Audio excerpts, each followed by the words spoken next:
Hi friends, இந்த சம்மருக்கு பார்த்திங்கன்னா கண்டிப்பாக வீக்லி ஒன்ஸ் ஏதாவது ஒரு ஹேர் பேக் போட்டே தான் ஆகணும்.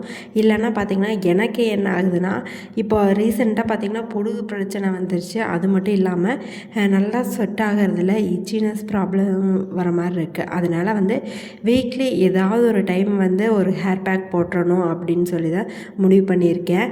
இன்றைக்கி ஒரு ஹேர் பேக் போட போகிறேன். அதுக்கு நைட்டே எல்லா ப்ரிப்பேரும் பண்ணி வச்சுட்டேன்.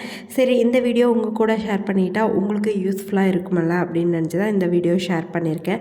அது மட்டும் இல்லாமல் எனி ஒன் ஏதாவது ஒரு ஸ்கின் கேர் பண்ணிகிட்டே இருக்கணும். முடிஞ்ச வரைக்கும் நம்ம டெய்லியுமே ஸ்கின் கேர் பண்ணுறது ரொம்பவே நல்லது. முடியாத பட்சத்தில் வாரத்தில் 2 டைமா இல்லைனா 3 டைம் அது பண்ணலாம்.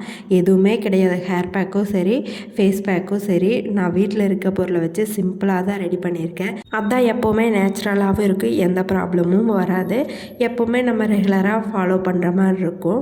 இப்போ வீடியோக்குள்ளே போகலாம். Welcome to lifestyle by Priya. இந்த ஹேர் பேக்கு நான் என்னென்ன எடுத்திருக்கேன்னு சொல்கிறேன். ஃபஸ்ட்டு வெந்தயத்தையும் கறிவேப்பிலையும் நான் நைட்டே சோக் பண்ணி வச்சுட்டேன். இப்படி பண்ணும்போது வெந்தயம் அரைக்கும் போது நல்லா நைஸாக இருக்கும். அது கூட கறிவேப்பிலையும் ஆட் பண்ணிட்டேன். இந்த ரெண்டுமே பார்த்திங்கன்னா நல்லா அந்த தண்ணியில் சோக்காக இருக்கும், அரைக்கிறதுக்கும் நல்லாயிருக்கும். கறிவேப்பிலையும் வெந்தயமும் ஹேருக்கு ரொம்ப ரொம்ப நல்லது. வெந்தயம் பார்த்திங்கன்னா ஹேருக்கு நல்லா குளிர்ச்சி. அது மட்டும் இல்லாமல் ஹேர் நல்லா க்ரோத் ஆகிறதுக்கு ஹெல்ப் பண்ணும். வெந்தயம் பேக் போட்டதுக்கப்புறம் பார்த்திங்கன்னா ஹேர் க்ரோத் ஆன மாதிரி இருக்கும். அதாவது எப்படின்னா நல்லா பஃபியாக இருக்கும். அதுக்கப்புறம் கறிவேப்பிலை சொல்லவே வேண்டாம். அது இன்டேக்காக எடுத்துக்கிறது அதை விட ரொம்ப நல்லது. இது சின்ன வெங்காயம் ஒரு 5-6 தான் எடுத்திருக்கேன். சீக்கிரமாகவே ஹோல்டு வந்துடும். அதுக்கு வேண்டிதான் எனக்கு இப்போ தான் கொஞ்சம் ரெடி ஆகிட்டு வருது. அதனால் கொஞ்சமாக தான் எடுத்துக்கிட்டேன். சின்ன வெங்காயத்தில் சல்ஃபர் கண்டென்ட் இருக்கனால ஹேர் நல்லா க்ரோத்தாக இருக்கும், ஷைனிங்காக இருக்கும், ஹெல்ப் பண்ணும். வீட்டில் இருக்க கத்தாழை 2 எண்ணம் எடுத்துகிட்டேன். ஒன்று ஜெல் மாதிரி அப்படியே அது கூட ஆட் பண்ணிவிட்டேன். இன்னொன்று கட் பண்ணி ஆட் பண்ணிவிட்டேன். நம்ம எப்படி வேணாலும் சேர்த்திக்கலாம். ஆலோவேரா பார்த்திங்கன்னா ஹேரை நல்லா ஸ்மூத்தாக ஷைனிங்காக, அதுக்கப்புறம் பார்த்திங்கன்னா ஹேரை நல்லா வளர்றதுக்கும் நல்லா ஹெல்ப் பண்ணும். இப்போ இந்த 4 பொருளை வச்சு தான் ஹேர் பேக் ரெடி பண்ண போகிறேன். இது கூட வெந்தயம் கருவேப்பிலை ஊற வச்ச தண்ணியை கொஞ்சமாக மட்டும் ஆட் பண்ணிக்கிறேன். ஏன்னா அதிகமாக அதில் தண்ணி இருக்கும். கத்தலையெல்லாம் ஆட் பண்ணங்காட்டி அதை மிக்ஸி ஜாரில் ஆட் பண்ணி நல்லா ஃபைன் பேஸ்ட்டாக அரைச்சி எடுத்துக்கலாம். இது கூட ஒரு கேஸ்டர் ஆயில் மட்டும் 1 டேபிள் ஸ்பூன் ஆட் பண்ணிவிட்டு இதை நல்லா மிக்ஸ் பண்ணி விட்டுக்கலாம். கேஸ்டர் ஆயில் பார்த்திங்கன்னா உடம்புக்கு நல்லா குளிர்ச்சி. இந்த மாதிரி பேக் கூட அடிக்கடி அப்ளை பண்ணும்போது நம்ம உடம்பு எப்போவுமே ஹெல்த்தியாக குளிர்ச்சியாக இருக்கும். இப்போ பேக் அப்ளை பண்ணிக்கலாம். பேக் அப்ளை பண்ணுறதுக்கு முன்னாடி எப்போவுமே தலையில் எண்ணெய் வச்சுருக்கணும். நான் நேற்றே வச்சுட்டேன், ரொம்ப அதிகமாக தான் இருந்துச்சு, அதனால இன்றைக்கி வைக்கல. சிக் எடுத்துகிட்டு அதுக்கப்புறம் தான் ஹேர் பேக் அப்ளை பண்ணணும். ஹேர் பேக்கை நல்லா அப்ளை பண்ணி விட்டுக்கலாம்.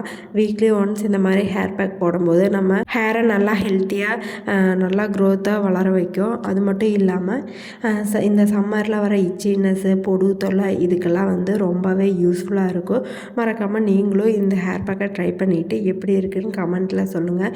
அது மட்டும் இல்லாமல் வீக்லி ஒன்ஸ் இந்த ஹேர் பேக்கில் எந்த ஹேர் பேக் வேணாலும் போடணுன்னு சொல்லி ஒரு ஃபிக்ஸ் பண்ணி வச்சுக்கோங்க. அப்போ தான் நம்ம ஹேர் நல்லா ஹெல்த்தியாக க்ரோ ஆகும். அதுக்கப்புறம் பார்த்திங்கன்னா ஸ்கின் கேர் தான். ஸ்கின்னுக்கு இன்றைக்கி நான் சிம்பிளாக ஒரே ஒரு பீஸ் கத்தாழையை மட்டும்தான் எடுத்திருக்கேன். வீட்டில் இருக்கிறது தான். இது டெய்லியுமே நம்ம குளிக்க போகிறதுக்கு முன்னாடி ஒரு 10 மினிட்ஸ் நல்லா ஃபேஸில் அப்ளை பண்ணிவிட்டு ஒரு 5 மினிட்ஸ் விட்டால் அது நல்லா காஞ்சிரும். அதுக்கப்புறம் போய் நம்ம ஃபேஸ் வாஷ் பண்ணலாம், இல்லை குளிக்கலாம். இந்த மாதிரி டெய்லியுமே பண்ணலாம். டெய்லியுமே பண்ண முடியலைன்னாலும் வாரத்தில் ஒரு 2 நாள் 3 நாள் பண்ணலாம். இது ஃபேஸில் இருக்க அழுக்க எடுத்துரும். அது மட்டும் இல்லாமல் ஃபேஸை நல்லா ஷைனிங் ஆக்கும். எந்த ஒரு பிம்பிள்ஸுமே வராது. இதை டெய்லி அப்ளை பண்ணிட்டு வரும்போது ஹேர் பேக்கை ஒரு 20 மினிட்ஸ் விட்டுட்டு அதுக்கப்புறம் தான் ஹேர் வாஷ் பண்ணினேன். ரொம்ப நேரமும் விட்டுற வேண்டாம். ஏன்னா வெந்தயம் சின்ன வெங்காயம் கத்தாழை இருக்கனால சீக்கிரம் ஹோல்டு பிடிச்சிரும். ஹேர் வாஷ் பண்ணிட்டு வந்ததுக்கப்புறம் ஹேர் எப்படி தான் இருந்துச்சு, ரொம்பவே ஷைனிங்காக இருந்துச்சு. ஹேருமே பார்த்திங்கன்னா நல்லா ஸ்மூத்தாக இருந்துச்சு. நான் கண்டிஷ்னர் யூஸ் பண்ணனால ஹேர் ஷைனிங்காக இருந்துச்சு.